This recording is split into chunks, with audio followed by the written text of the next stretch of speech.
Hey friend, welcome to Healthy by Heather Brown. Do terms like mental health, intermittent fasting, and buzzy wellness words make you feel overwhelmed? If you don't know where to start with loving the life you already have and letting your good things grow until they become daily habits, I got you, mama. So join me as we unpack what it looks like to live a life well loved and redefine a new approach to health from the inside out. Think of this space as your girlfriend's group text with the occasional dad joke and point of view from my Yankee hubby, Eric.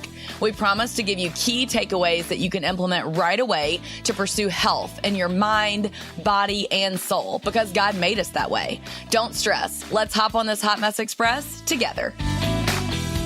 Hello, everybody. Welcome back to another episode. We are thrilled today to welcome Jessica Honegger. She is an award-winning social entrepreneur, speaker, author of the best-selling book, Imperfect Courage, which I love that, by the way, and host of the podcast, Going Scared, which has 2 million plus downloads. Holy smokes. She's the founder of Noonday Collection, a people-first lifestyle brand offering a selection of soulful artisan goods that create opportunity for those living in more vulnerable conditions, which I have been to several of their trunk shows and have had friends involved with them. So I was just really excited for that reason to get to connect with her personally and introduce her to you guys. But she's also an Ernst & Young Entrepreneur of the Year award winner, was featured in Inc. magazine as the CEO of the 49th fastest growing privately held company in the US, and has written for such publications as the Magnolia Journal. So holy smokes, Jessica, welcome to the show. Look at you go, It's so girl. fun to be here. It's so fun to be here. Yes, I'm so excited to have you. I obviously just tooted your horn because there's a lot of great things to say about you.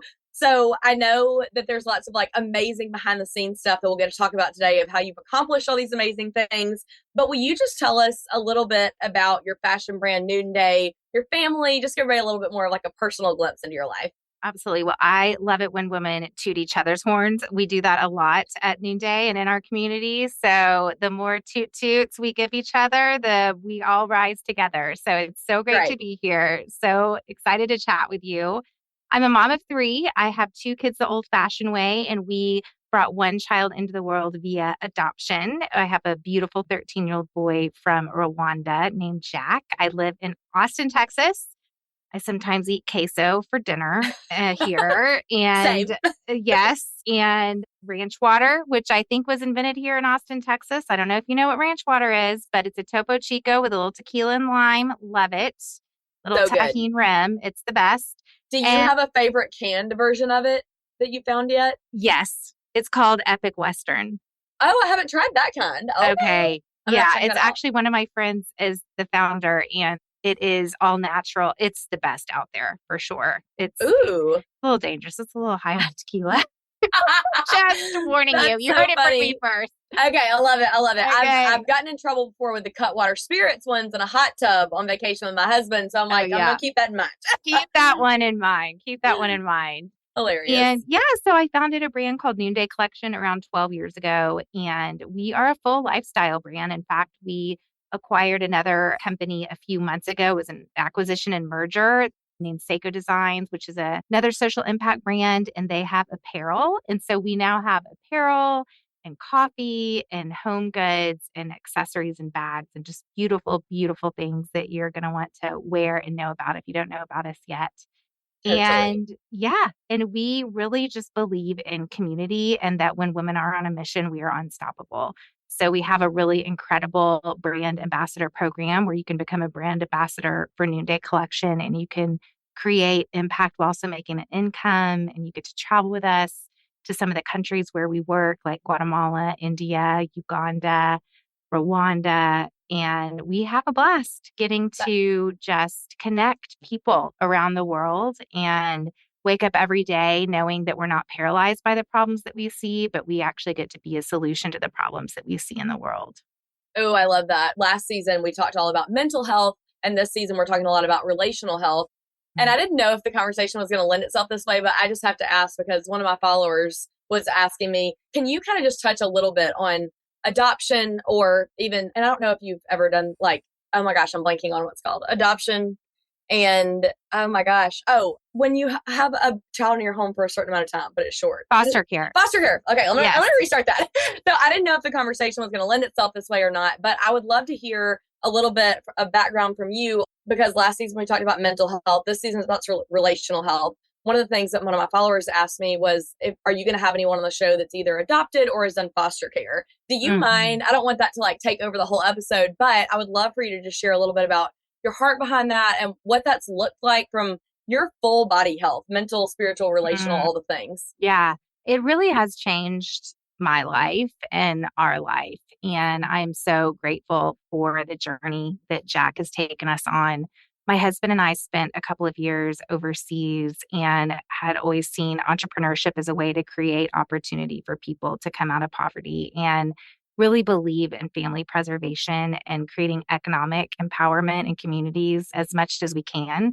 But we know that there are still gaps in the system. And so we brought Jack into our family through a crisis that had gone on in Rwanda. And actually, it was through his adoption that we started Noonday because we did not have money at the time. We were working Oh, and wow. we were flipping houses and we were in the real estate industry right when it was tanking. Not great, Not ideal. not ideal. But I always say that courage cornered me then. And so many times we think that we're at the end of something and our ending is always our beginning. And I certainly thought we were at an ending then. I mean, when you have 5 houses, no doc loans, no one's buying houses at the time, you're halfway through an adoption, you're like, what are we going to do? How are we going to complete this? And so I invited a bunch of friends over to my house to shop some artisan made goods. And it just absolutely blew up from there. And I think people really wanted to support our adoption journey and they wanted to wear beautiful things that they knew how they were made and that they were creating impact for people. And we brought Jack home when he was about 2.5 years old. Okay. And he is from Rwanda, which is in East Africa. And it's just been for us a really journey on learning how to love and parent in ways that we wouldn't ever have known.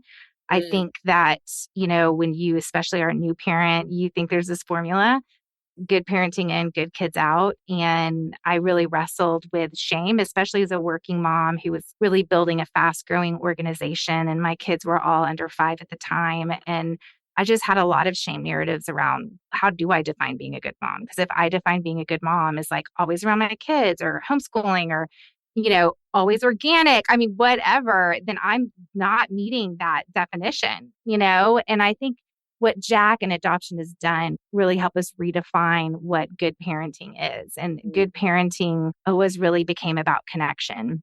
And it came about being able to be with our kids in their pain. And, I have my podcast Going Scared. I've interviewed several therapists, Kurt Thompson, who wrote The Soul of Shame, and Dan Siegel, who he wrote Parenting from the Inside Out. And both of them say, the number one thing you can do for your kids is make sense of your own story because so many of the things that we react to in our children, it's not about them. It really is about us. And we're not responding to our children. We're really reacting to our own shame or pain or maybe something that we haven't been able to learn how to just regulate. And so I think that when you have a non-traditional family, it just shatters all of these little cute little boxes, that oh, you yeah.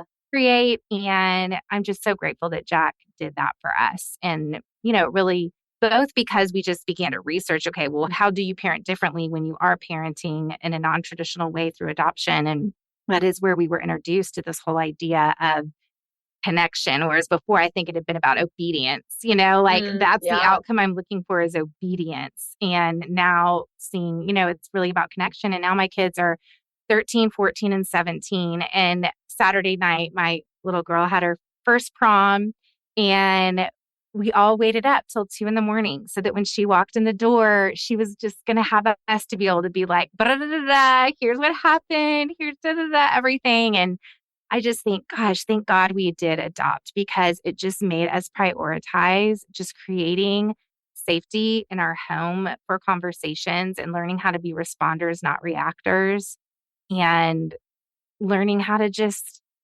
connect and create. I mean, I think more than anything, I just wanted my family to be a place of belonging for my kids. And, Yeah. especially now raising teens where kids often don't feel a sense of belonging. I tell my kids all the time, I'm like, you belong to us first, and you always will. Always. Like, I'm never leaving the room. Dad and I are never leaving the room. And when you can give your kids that place of secure. They know that they are secure. They know that they're safe. They know that they can come to you and be soothed. They know that you're not leaving the room no matter what. That creates such a safe, bold place for them to be able to go out and take those risks. I'm not Mhm. talking about the kind of parenting. I mean, what I've let my kids do. I mean, when my daughter was 10 years old and we took her to New York City for her 10-year-old birthday, those double-digit celebration, and my mom and I were up in the hotel and they did not bring coffee to our hotel room. It was like, what on earth? And so at 10 years old, I gave her the credit card. I was like, where the coffee shop is downstairs. And it was really just like, hey, this is your 10 now. Like, go downstairs, stand in line, order some coffee. And now actually my daughter, she works at Starbucks and it Oh, how started funny. at Full circle. 16. I know, isn't that funny? It's so funny. But I think just, really when you create that kind of belonging for your family, and then we've just really ensured, and we say this all the time, we want you to get out of your comfort zone. We want you to leave comfort and go scared and learn what it's like to feel the fear and do it anyway. And so we really have like been with our kids and we basically have forced them, honestly, to do scary things that they didn't want to do. And that varies for each kid. One of my kids, he hated sports and he just was like, no, I will never do that. And we're like, then that's the thing we're going to have you do. And it was really hard, but I think you learn through that. So I'm grateful. I'm so grateful. Adoption completely changed our parenting for the better. Well, it sounds like it wrecked it in the best way, like the constructs that we have in our mind. And I really like how you talked about how, like, a lot of times our reactions to our kids are things that we haven't dealt with. And I feel like so often as moms, the biggest struggle that we have is that we put ourselves last. And when you put yourself last and you can't take care of your mental, your physical, your spiritual health, how do you have the wherewithal to connect with your kids when you're still so broken and the pain and shame that you haven't dealt with back here? And I also really thought it was cool how you talked about what our kids are really looking for is belonging and connection, Mm-hmm. because isn't that what we're looking for out of Christ as our savior? And how cool that he has modeled that relationship for us as a Mm-hmm. daughter for us and, sons for our kids with him as a Mm-hmm. father. And then what are we looking for? We're looking for belonging, our place. And so he really has shown us perfectly how to do that. So thank you for helping me have a light bulb moment all over Mm-hmm. again about like our father guy. That's super cool. Yeah, totally. Absolutely. So tell us a little bit about, you've talked about how you've redefined your parenting a little bit, and you talked about how you had the fast growth of the business. Can you talk with us a little bit about what made you so passionate about fair trade for people that are like, I don't have a lot of money, so I just go shop at Forever 21 because that's all that I know. What kind of woke you up to that? And then how did you deal with that as a business owner, also with the money struggles? Because that is the push and pull, I feel like, of shopping fair. That's so true. Yeah, I was first exposed to sort of international poverty when I was in high school. And that's when I traveled to Kenya for the first time. And I just had this very specific moment where a Kenyan was walking us through the slum that their church had been doing some outreach in. And he pointed out a woman who was running this brightly colored fruit stand. And he said, because of a $50 loan, she was able to buy some fruit, sell it, make a profit, go out, buy more fruit, sell it, and eventually had enough economic empowerment to leave her really abusive marriage. And now she can provide for all of her children. And it was like, wow, for $50, like Yeah, $50 right? can do that. And just the power of work and how God created us in his image, not to be robots, but to be co-creators with him.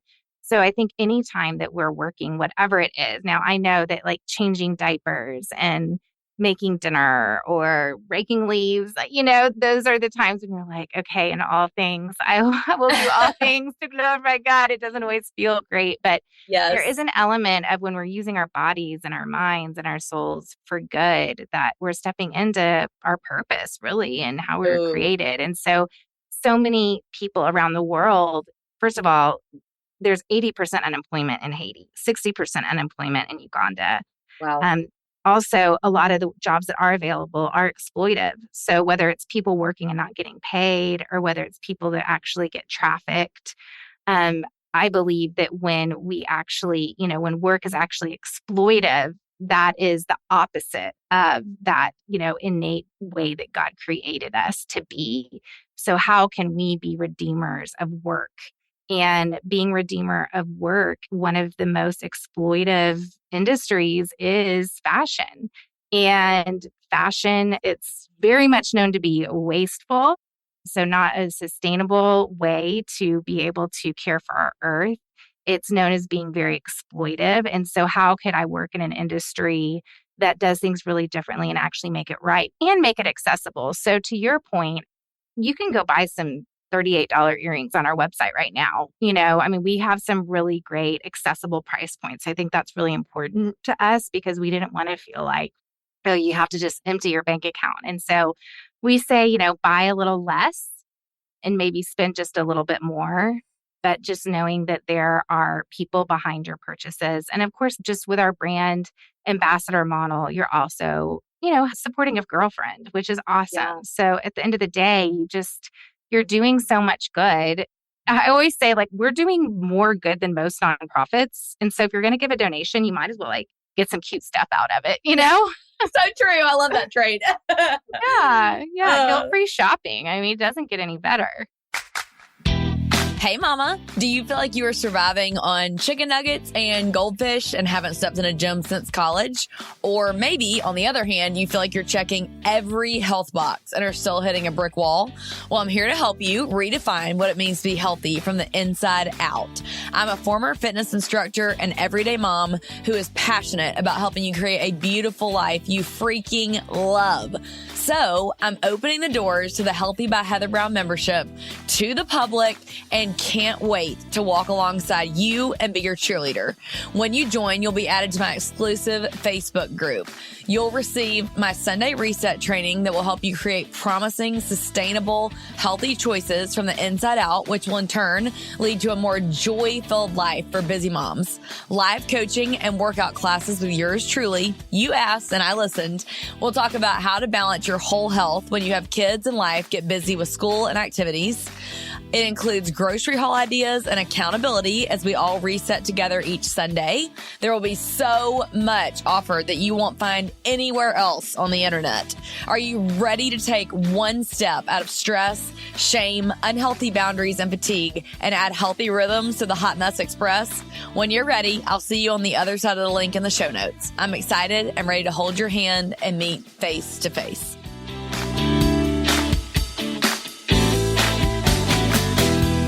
Yes, for sure. Which, don't worry, I'll put the link to Noonday and all the information in the show notes, you guys. But I did want to change gears just a little bit. I know you're the author of Imperfect Courage, Live a Life of Purpose by Leaving Comfort and Going Scared, which you've talked a lot about already. So I can tell it's like something you're very comfortable with talking about. So what do you hope is women's biggest takeaway from reading your book? And how do you practically play out going scared? Like, obviously you can force your kid to go play sports, but when you're like, oh, it's up to me to make myself do scary things. What does that look like to you? Yeah. I try to have forcing functions in my own life. And forcing functions to me are basically trapping yourself so that you have to do the thing. And I mean, this is an extreme case that I'm going to tell you about right now, so don't freak out. But I, having been someone who had lived overseas and had worked with so many women in vulnerable environments, I knew I wanted to do a natural childbirth because that's how 90% of the women around the world give birth. But I knew that if I had access to an epidural, there is no way I would not have taken it. So I decided to do home births. Oh, wow. All of them? Yes. Oh my gosh, so impressive. I'm like, yeah. And I'm my giving her major claps. My second one was 11 pounds. So, oh, girl. Oh, yeah, I did it. I did it. And, so I think of ways where I want to practice courage. Well, if you're like, well, how do I know where I want to practice courage? Well, it's usually doing the thing you don't want to do that you know that you need to do, the So thing true. that kind of makes your heart pitter patter. And, it could be, there are so many little ways. And that's the thing. I wrote this book because I had always had this preconception that courage was Martin Luther King and courage was Rosa Parks and courage was these big, big things and big people. And when I started Noonday, I was really scared. I was scared because I opened up my home one night to some friends and I thought no one was going to come. And I didn't want to do it because I thought I'm going to feel like a loser. We're not leading the Bible study or we're not having the girlfriends over to our house. Or maybe some of us are longing for a place of belonging, like I talked about earlier, where you just like are in a book club or something. But instead of initiating that, you're so afraid that, well, what if people say no? And what is going to mean about me? And honestly, on the other side of our fears is our greatest impact. And the only way through your fears is through our fears. Like, you cannot go around them.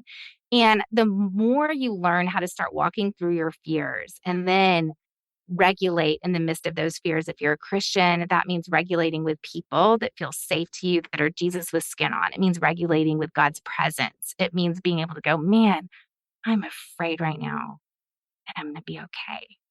And I'm going to be okay. Yeah. And the more we can step forward in that, that builds resilience in us. And resilience is what makes us able to practice courage just on a normal, regular basis.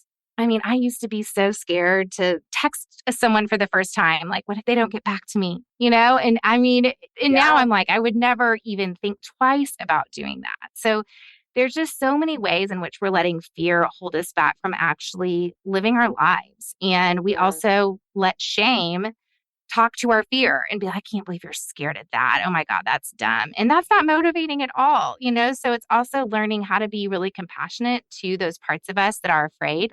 And that when we do experience the part of us, it's shaming the afraid part, to just be like, hey, girl, no, I gotcha. We're going to do this. We're going to do this together. And, I think back to that first night at my house, inviting friends over. I was scared to death. I wanted to call it all off. And if I had done that, thousands and thousands of people around the world would have never had purpose and work and jobs. And so we just can't diminish those what feel like little things, because it's the little things that lead to those bigger things. I mean, even I think about, there was this one time when I was going into a coffee shop one morning, into Starbucks. Okay. One morning before work. Hang on, time out. What's your favorite Starbucks drink? You've talked about it twice now, so you gotta tell us your go-to. I'm so plain. I just give me a latte, like no Regular. Sugar, nothing, just plain Jane, and then make it a double, please. Yeah, absolutely. Double shot. Make it a double. Yeah. But I remember one morning when my kids were all in elementary school, and I was feeling like, oh, I'm getting to work on time today. I even have time to stop by and get coffee. And I walked into the Starbucks and I saw that mom at my kids' school that is like everything. She like picks her kids up from school. She drops them off. She brings the cupcakes. She's the class mom. Like, we all know that person. We all know that girl. Maybe you are that person. Maybe you are that person. But I saw her and I immediately felt that shame. Like, oh my gosh. I mean, I don't know when the last time I went to my kids' school was, I remember I like put sunglasses over my, how when you see someone, but you don't want them to know you see them. Yeah, I kind of was playing that game. Like, I'm Duck and Bob. Yeah.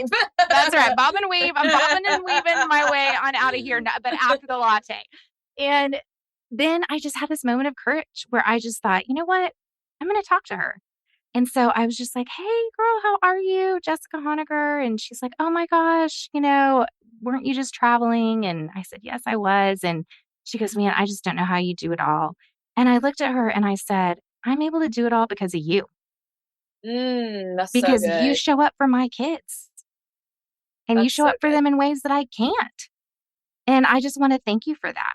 And she circled back to that moment months later and said it was such a turning point for her. And it was a turning point for me, where we could just celebrate one another instead of compare ourselves to one another. And so even moments like that, I think courage is just like speaking up. It's saying the thing. It's, like maybe you're comparing yourself to someone, and that's actually like a little bit of a sign for you to like go and encourage her and tell her how awesome she is, And the more we kind of act out in those ways, the more we just kind of become that person that we want to be, So true. I'm like, that is the personal challenge that me and Jessica are issuing to every person listening to this today. You have to go tell somebody that you maybe don't want to a compliment, or like tell them something they do that you admire. And you're right. It's like when we even just pray for people that we don't necessarily like, or that maybe did something mean to our kid. And so we're mad about it. And what are we called to do? We're called still to love that person, still to pray for that person. And then God changes our heart. Usually. That's right. So totally. Crazy. Yeah. It's like he knows what he's doing or something. I don't know. Maybe. Just maybe. I finally trust that. Yes. So I would love to hear your take on this, because I feel like you talk about this often, and I think it'd be helpful for our audience. Why do you think your comfort zone is dangerous? I feel like that plays right into your story. Yeah, I do feel like our comfort zone is the place where we want to play it safe. It really is. It's like the part of you that knows, okay, I really should go to my small group tonight. But man, I'm in the middle of watching this really great Netflix series and it's just so good. And so you stay home instead. Like that is your comfort zone. But Yeah. ultimately, that's not going to be what serves you. And it's not going to be what serves others because what serves others is serving you, right? And just to know your presence matters in the world. When you don't show up to something, you are missed. I think we don't believe that about ourselves. I think we don't believe like my presence matters, my giftings matter. What I could give tonight, maybe it's a word of encouragement, maybe it's just your presence. Like maybe you're just one of those people like my husband who's just, silent companionship. That is his strength. He is perfectly comfortable in silence. And that can be really comforting to people, that know, oh gosh, I don't have to just, fill the air with words right now. And I think really owning like my presence matters. And when you own that and my story matters, you're going to do a lot less sitting on your couch and scrolling and watching Netflix. And, oftentimes those are our comfort zones. And, I can say it, I've seen that in my life. And I think now, especially that I have these teens, I'm just seeing so much that they are practicing courage because of kind of growing up in this environment of our home, which was just kind of like, hey, I know that's scary and we're going to do it anyway. We Because gonna that's do what it anyway, we're sister. going to do it Get out anyway. there. That's right. That's But right. you make me think so much about the things in my life that were the scariest, but have also led to the greatest reward, which are, I thought, well, I'll just always have to work full time for, the man or another business. And so if I hadn't started my blog in the beginning 12 years ago, then I wouldn't get to have this platform that I have now and connect so many women. And then I think that it's also really cool when you're willing to get out of your comfort zone. Like one of my biggest tragedies for like my personal life was I really struggled with postpartum depression. I had a 4th-degree tear with my firstborn, and I almost like didn't know like how am I going to come back here because the depression like took so much a hold of me, which is not my personality at all. But because I took the leap of faith and started this blog 12 years ago, and then 5 years later that I had this PPD journey, I get to be a voice online to encourage women who are going through that really hard time that not many people were talking about at the time that I first started talking about it. And so I think that so much of what you're saying leads back to your message is in your mess. So you have to be willing to put yourself out there. And if you don't put yourself out there, how can you impact others? And I think that's one thing that 2020 and our shutdowns really did a disservice to people is it made us too comfortable and not connecting with people and just being in the comfort zone all the time. And that's not what Totally. God created. And people are miserable now. Yes. It's I'm like, miserable. depression's going up, anxiety's going up. And it's been hard for us because we really took a stand on in-person gatherings and travel. Yeah. And We like did too. Yeah, and conferences and doing things together. And so that was really disrupted and we still haven't gotten it back. I mean, we're still, we're obviously pivoting and we just actually launched a really amazing way to clean out your closets so you can drop off your clothes at a friend's house and then you'll get credit to shop Noonday Collection. Oh, cool. Yeah. So that's a way to just be sustainable, keep your clothes in circulation while getting to shop new. So get rid of the things you don't love, replace them with things that you do.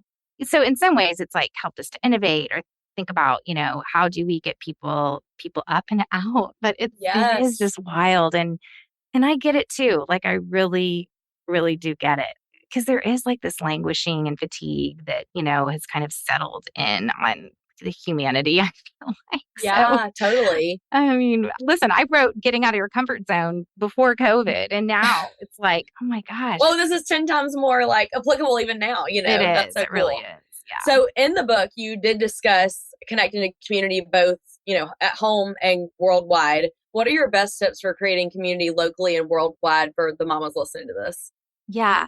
I mean, I think I felt a lot of loneliness for a lot of my life. And for me, I had to just recognize, and I think there was a little bit of that voice of like, how come I'm the one that always has to do the reaching out? How come I'm the one that has to go and make this happen? And instead of like feeling like a victim, being like, oh, I have a gift. I get to go and create this for other people.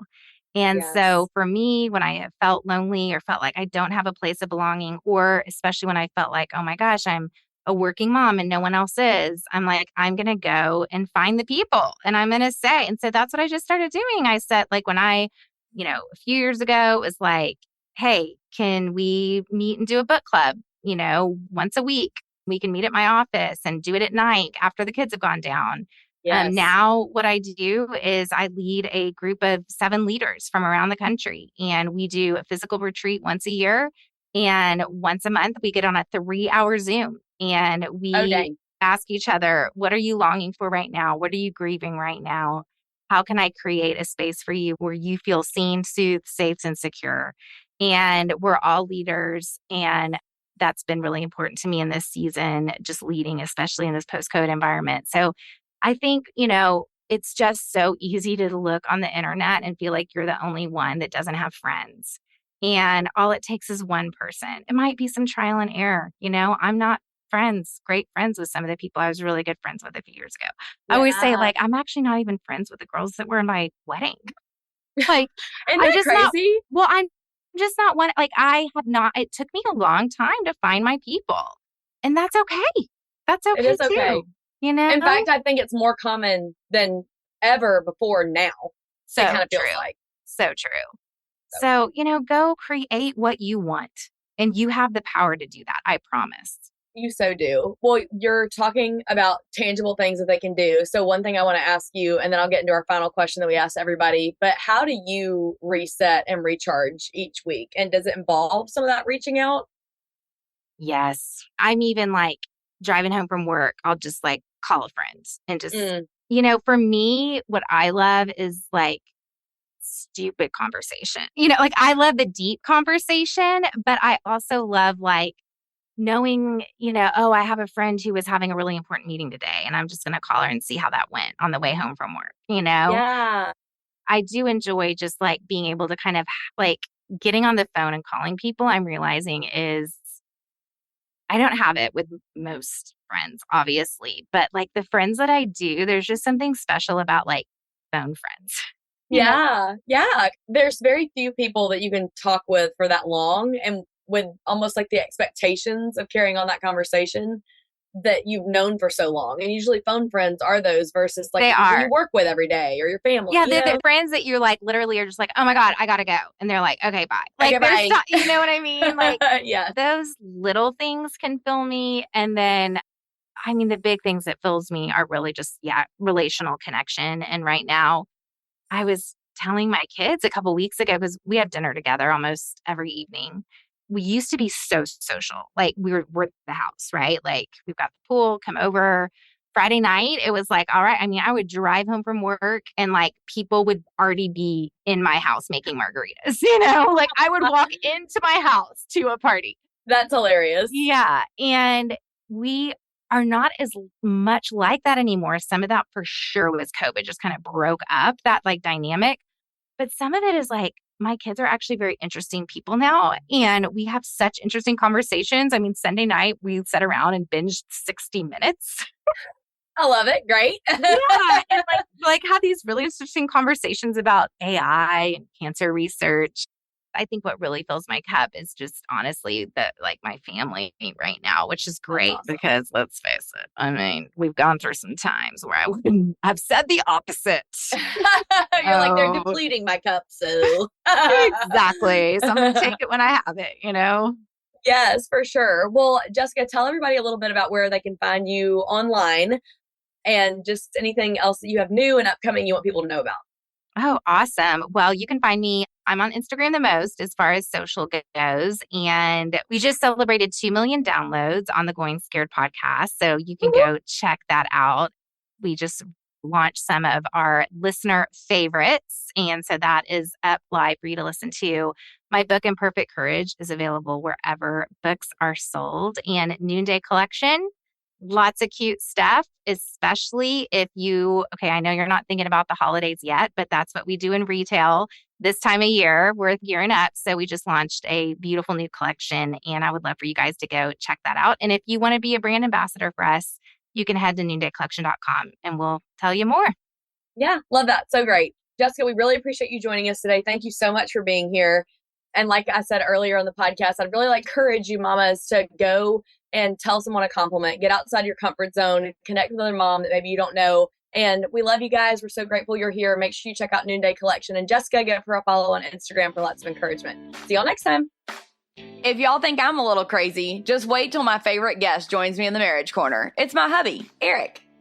All right, y'all. How are you hanging in there with back to school season? Because I am going to be a bucket of tears. I'm doing fine. Classic man answer. Can't wait for those kids to go back to school. Oh my gosh. I see them way too often this summer. Stop.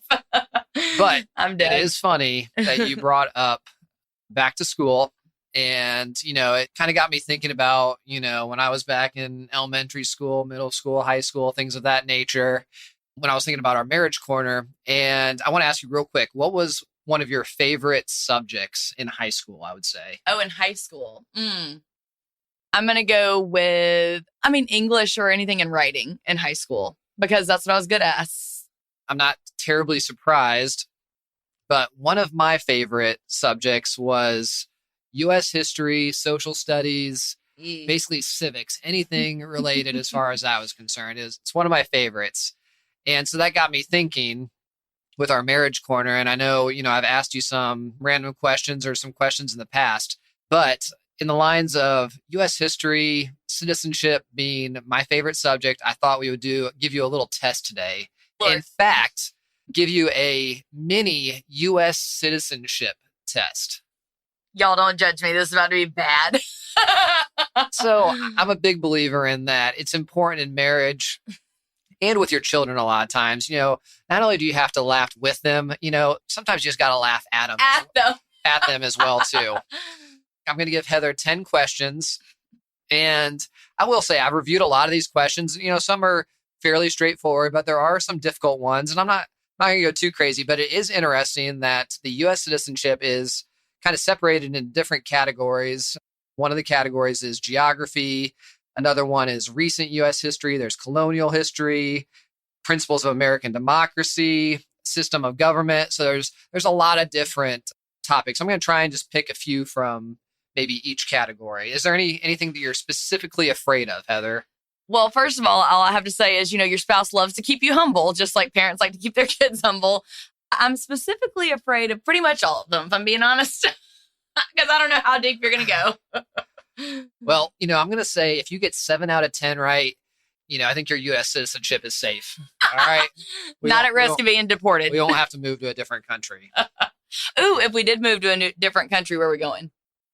Well, let me think about that. Okay. All right. So we're going to start off hopefully relatively easy. Okay. We're starting in the geography section. Yes. Okay. All right. So, and a lot of these questions, they are not multiple choice. Oh boy. Which is not great, but I will accept, loose answers. Can you make it multiple choice for me because you love me? I haven't thought that far ahead, so no. All right. First question. I think this is relatively pretty simple, but why does the flag have 13 stripes? Oh, from the 13 original colonies. See, easy. Off to a strong start. We got that. All right. This one might be a little bit more difficult. All right. Second question. Name one state that borders Mexico. One state that borders Mexico. Oh, Texas. Yes. That's very good. There's actually 4 states. Can you guess any more of the states that border Mexico? Is one of them New Mexico? Yes. Holla! 2 out of 4. Wow. 2 out of 4. Well, I'm scared. Nevada? No. So what state is adjacent to New Mexico that is where we're actually heading in a few weeks? Arizona. Correct. Oh, okay.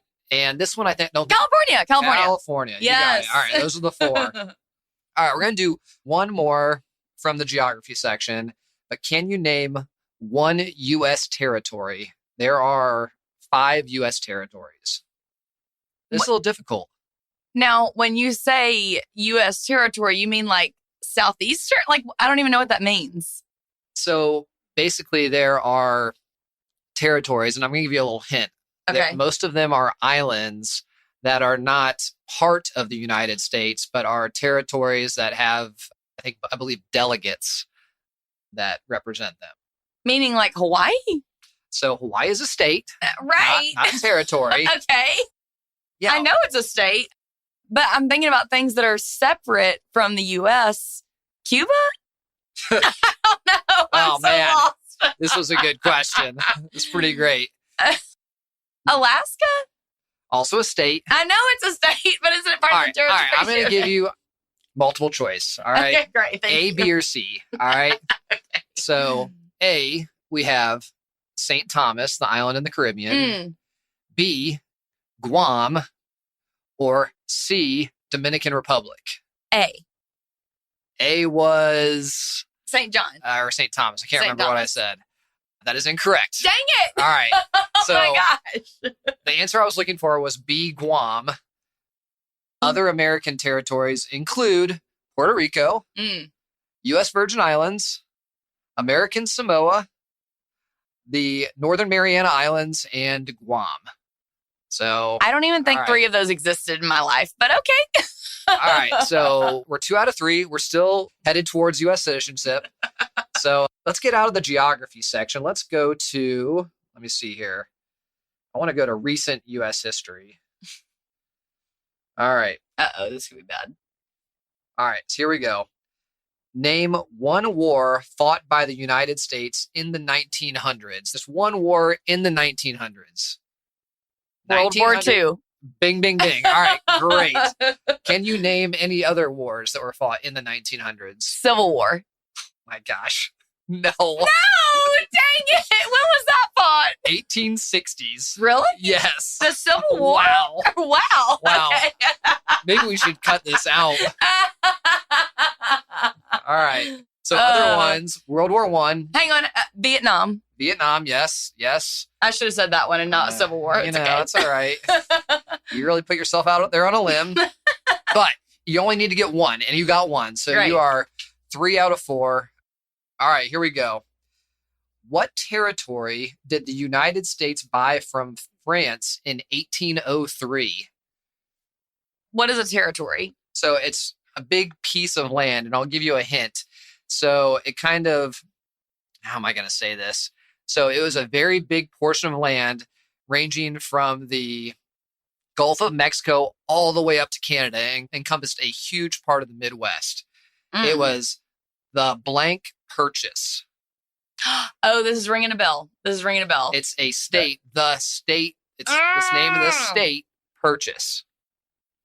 The land yap. Oh my gosh. No, I said, is that a state? It's The not, state. It's not. Mardi Gras, New Oh. Orleans, The Louisiana purchase. Louisiana purchase. Okay, can I tell you really what happened in my head? What? I thought the Louisiana purchase is the only thing that is like ringing a bell, but I thought that can't be right because you said it's not. You didn't say it was on the right side of the country. I thought you said it was on the left. No, I said it was in the middle, the Midwest. Okay. I really would have gotten that one. I All think right. if it was multiple So- choice, I would have gotten that one. We're 3 out of 5 now, I think. Can we call No, that or 4 out of 5? I think we're still 3 out of 5. So, Okay, all right, we fine. got some work to do. All right. There were 13, this goes back to the colonies, okay? 13 colonies. Okay. There were 13 original states or colonies. Can you name 3? Can I have multiple choice, please? No.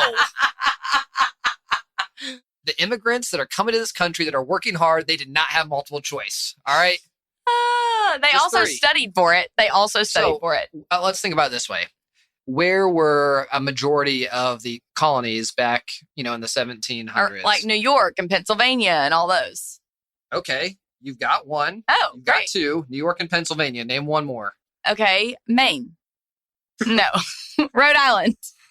Rhode Island. Yes. All right. I'm going to give you that one.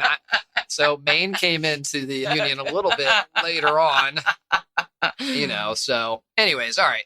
So we've got New Hampshire, Massachusetts, Rhode Island, Connecticut, New York, New Jersey, Pennsylvania, Delaware, Maryland, Virginia, North and South Carolina, and Georgia. Those would be the Oh, 13 colonies. sorry, Georgia. I failed you, Southeasterners. All right. I'm going to give you that. So what are you? 4 out of 6. 4 out of 6. All right. Still need to do some work here. All right. Easy one. What are the 2 major political parties in the United States? Democratic and Republican. Correct. Ding, ding, ding. All right. 5 out of 7. All right. We're going fast here. Rapid round. How old do you have to be to vote for president of the United States? 18. Boom. Yes. All right. Nice. Rapid fire lightning round. All right. So now you're what? 6 out of 8, I think. 6 out of 8. All right, 2 more questions. This one's a little bit more difficult. Oh, crap. How many justices are on the U.S. Supreme Court? How many? I'm going to give you multiple choice unless you just want to go. 12. I'm going to give you multiple choice. Okay, great. And then we're going to go from there. Great. All right. A, 12. B, 7. C, 9. Or D, 5. Really? And I don't think it's 12 because you gave me multiple choice. Oh, how many? Say the question one more time. How many? How many justices are on the U.S. Supreme Court? Everything I gave you, except the first one, is an odd number because you have to usually get to a majority. So it has to be a 3-2, if there's 7, 4-3. If it's 9, it's 5-4. There has to be some kind of majority. All right. I'm going with 7. Oh my God. All right. We have no more room for error. It all comes down to this last question. We are 6 out of 9. If Heather does not get this last question correct, I got to be kicked out of the country. You want to go to Canada or Mexico? Your choice. I guess Canada. I did take French in high school. I think I would choose Mexico. All right, I want to go dog sledding. Last question. I have to make this one good. All right. So it says name one branch or part of the government, but there's, typically you associate with 3 branches. Can you name one? If you get 2, then I'll be very impressed. Executive branch. Boom. Yes. All right. So now who is in the executive branch? The president, right? The president, correct. All right. And the vice president or no? Just I think it's that whole situation. Okay. All right. So you got the executive branch. Do you know the other 2? You already passed. So these Thank are all, you. I win. This I is can all stay in the gravy US. from here, but this could be some more comedic relief. Okay, you got the executive branch, you got the judicial branch. Correct. Thank you. Supreme Court. Yep. But I thought there were 12 justices on the Supreme Court, so I'm very thrown by that last question. 9. Wow. Okay. I think the Democrats would like to make it 12 so they can, pack the court. But anyways, we're not doing politics here. We're not doing politics. We're not. That's not our thing. Okay, and then what's the last one? What's the branch executive that makes laws? Starts with an L. Rhymes with. Well, it's really hard to rhyme this. Legislative branch. Legislative Congress, branch. U.S. Of course, Congress, Senate. Okay. How many members are there in Congress? How many members in Congress? Are we talking House or are we talking Senate? Both.